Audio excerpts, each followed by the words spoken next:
संज्ञा पढ़ा रहे हैं। और पूर्व में हम आपको दो संज्ञाओं का ज्ञान करा चुके हैं, पहली व्यक्तिवाचक संज्ञा और दूसरी जातिवाचक संज्ञा। जातिवाचक के भेद भी आपको पढ़ा चुके हैं, समुदायवाची या समूहवाची और द्रव्यवाची। अब हम आपको पढ़ाएंगे भाववाचक संज्ञा। कौन सी संज्ञा पढ़ाएंगे बेटा? भाववाचक संज्ञा। भाववाचक संज्ञा क्या है? देखो, संज्ञा से मतलब है जो किसी के नाम का बोध कराए। तो यहाँ किसके नाम का बोध कराया जाएगा? भाव के नाम का बोध। यानी वे शब्द जो किसी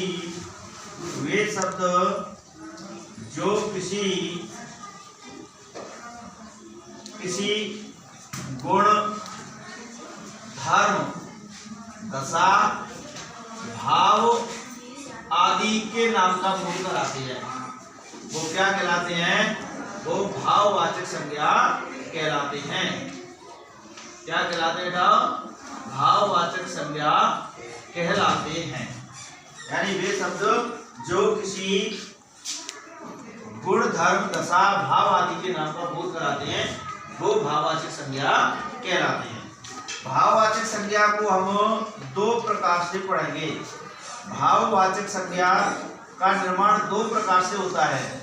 कैसे कैसे होता है? देखो, भाववाचक संज्ञा का निर्माण दो प्रकार से, एक तो होता है बेटा रूढ़ रूप में और एक होता है यौगिक रूप में।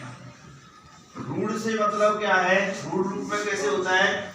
रूढ़ रूप में मतलब बिना किसी व्याकरणिक इकाई के द्वारा निर्मित, बिना किसी व्याकरणिक इकाई द्वारा निर्मित। यानी ऐसे शब्द जो बिना किसी व्याकरणिक इकाई के द्वारा बने हैं, वो क्या कहलाते हैं? वो भाववाचक संज्ञा के अंतर्गत आते हैं। जैसे प्रेम है, प्रेम एक नाम है। किसका नाम है? प्रेम भाव का नाम है। दया, दया नाम है किसका?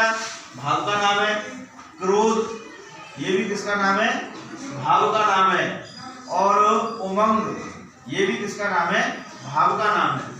तो ये ऐसे शब्द हैं बेटाओ जिसका निर्माण बिना किसी व्याकरण की इकाई के हुआ है और बिना किसी व्याकरण की इकाई के द्वारा ये निर्मित हुए हैं और किसी भाव के नाम का बोध करा रहे हैं, इसीलिए ये क्या कहलाएंगे? भाववाचक संज्ञा कहलाएंगे।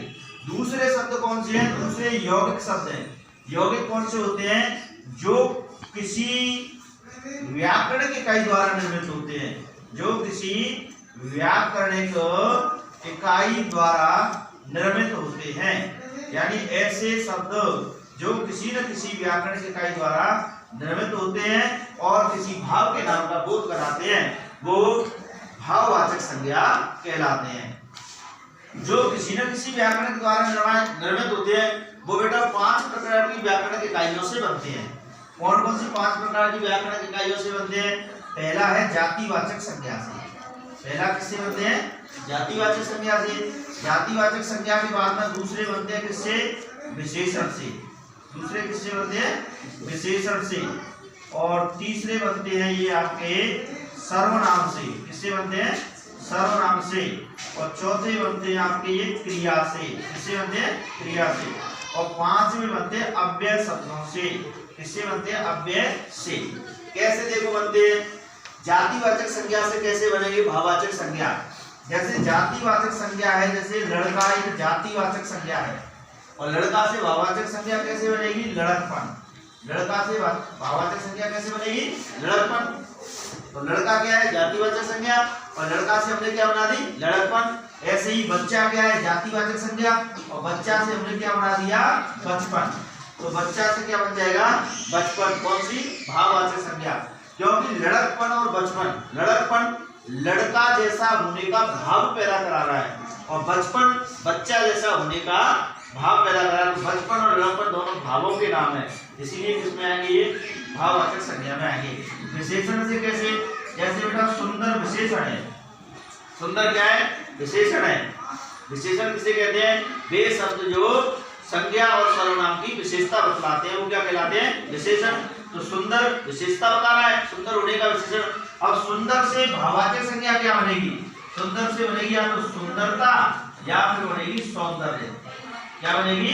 सुंदरता या सौंदर्य। इसी प्रकार बेटा सर्वनाम, सर्वनाम से भाववाचक संज्ञा कैसे बनेगी?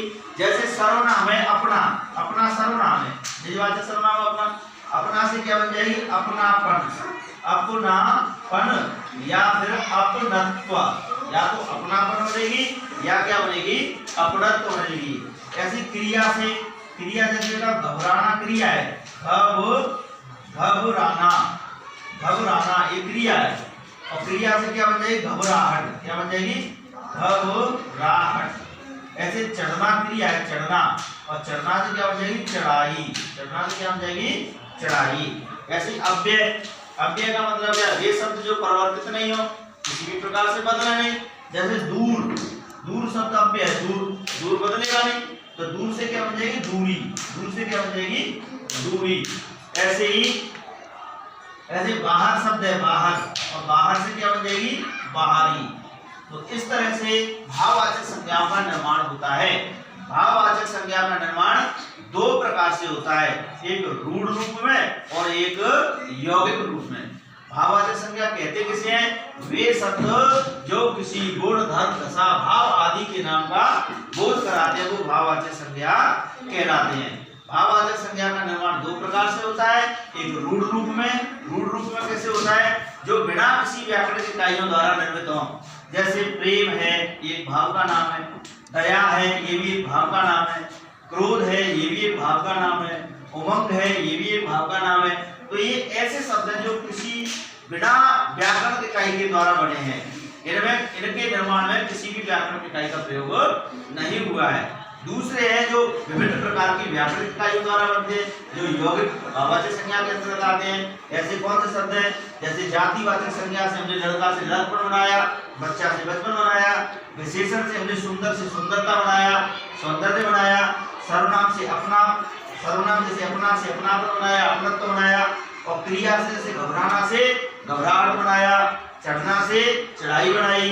ऐसे अव्यय में जैसे दूर से दूरी और बाहर से बाहरी, ये सब शब्द किसके अंतर्गत आते हैं? भाववाचक संज्ञा के अंतर्गत आते हैं। ठीक है।